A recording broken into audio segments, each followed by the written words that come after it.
She moved across the pond from Canada 9 years ago to pursue a career in comedy.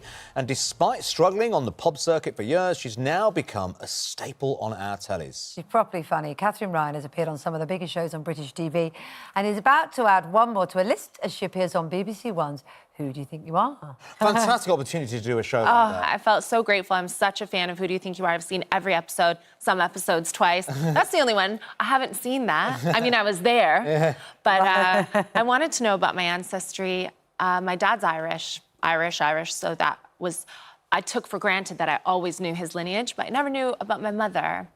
And we really followed that path in the family tree. And I was interested in the women's stories. It's very difficult to find women's stories because, of course, historically, we don't exist. I mean, we don't want to give it away, do we? Because you haven't seen it yet and we want people to be surprised by it. But were there things that surprised you and shocked you from your past? Yes, I believe in taking things from ancestry, ancestral trauma, ancestral hopes, and I feel a kinship with some of these people that I learned about.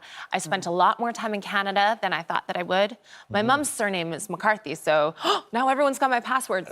I'll change them. It's not live, right? Okay. We'll leave this out of the edit.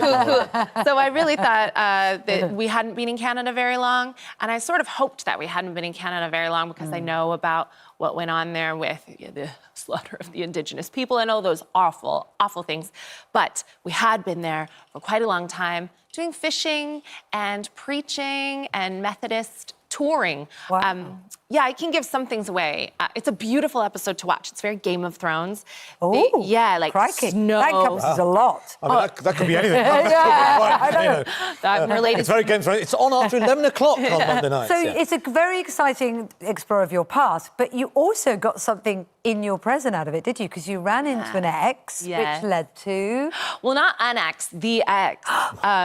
He was my first boyfriend, first love, and when he split with me... I mean, I know. I was a handful when I was a teenager, as you can imagine. I don't blame him, but he said to me, Katherine, we're only 16. It's not as though we'll ever get married. You're being ridiculous. We have to travel. We have to go to uni. He was very just logical about that. And I looked at him, a girl from a small town.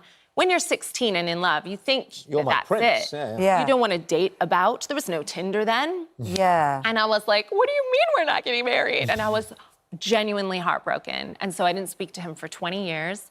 We really had a tumultuous split because of how heartbroken I was.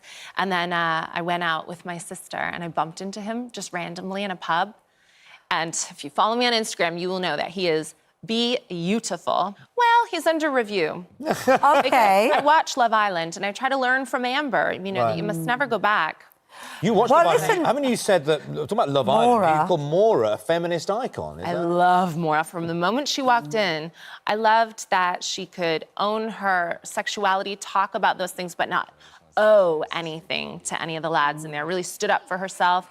And she's got a spicy little mouth on her, so have I. And I appreciate that. I think we don't see enough of that. Just very quickly, and we're running out of time, but I know you've got another show we want to talk about, Glitter Room. Tell us about that. That's a Netflix show, is that right? That's my stand-up special, Glitter Room. That's on Netflix, streaming from July, so it's pretty new, if you'd like to see that. I'm very proud of it, so I'd love it if people watch Glitter Room. Let's see, I'm wearing a lovely sparkly top. Oh, it's nice. And very quickly, the last time we spoke, you gave me a seriously hard time. It was on a TV show called Safe Word, where your job was to roast me. And the problem is everyone's going, yeah, that's true. I get that. Great sport for being part of it. Safe Word was immediately cancelled. Yeah, I was going It was. Honestly, that was the last series of Safe Word, wasn't it? But it was nice to see my original face again. Good luck with it all. It's going to be a great episode. Thank you, guys. It's so good to chat to you this morning. Good luck with your love. Thanks. Yeah.